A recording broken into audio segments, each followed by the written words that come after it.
भाई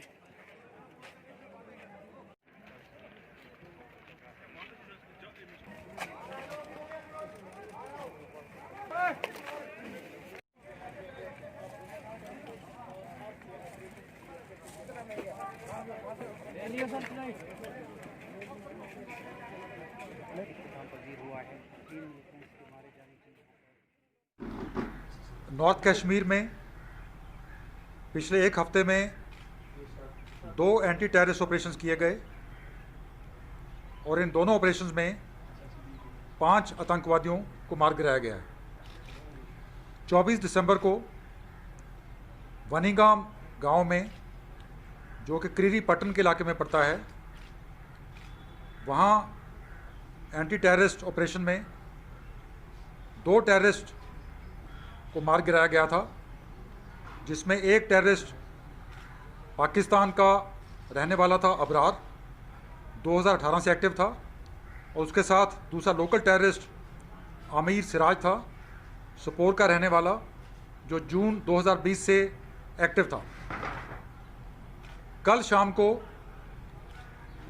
national highway के बिल्कुल पास नूरा हॉस्पिटल के ऑपोजिट HMT एरिया में स्पेसिफिक इनपुट मिली थी कि वहाँ पे कुछ टेररिस्ट ने पनाह ली है।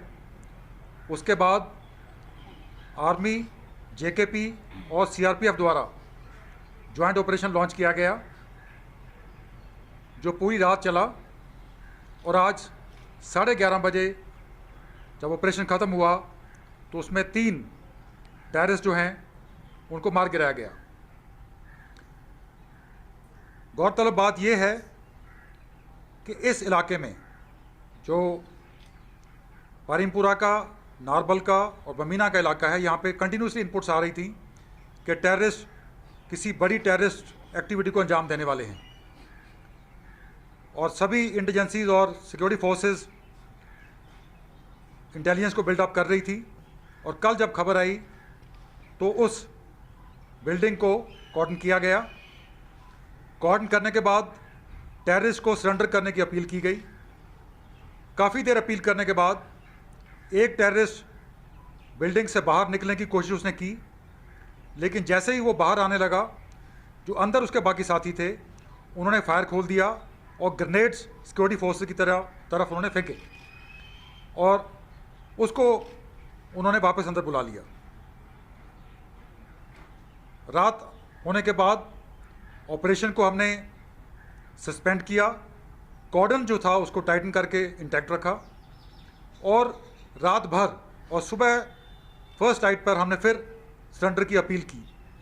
लेकिन जब भी हमने सरेंडर के लिए अपील की, अंदर से या तो उन्होंने उसका जवाब फायरिंग से दिया या लगातार ग्रेनेड फेंके। तो इससे जाहिर होता है कि वो सरेंडर करने वाले ताक में नहीं थे, और जो गोला बारूद उन्होंने पूरी रात यूज़ किया सिक्योरिटी फोर्स के अगेंस्ट, वो इस बात को दर्शाता है कि वाकई में नेशनल हाईवे के पास वो किसी बड़ी कार्रवाई को अंजाम देना चाहते थे। और उसके बाद जब दोनों तरफ से गोलाबारी हुई और इस कार्रवाई में तीनों के 3 मारे गए।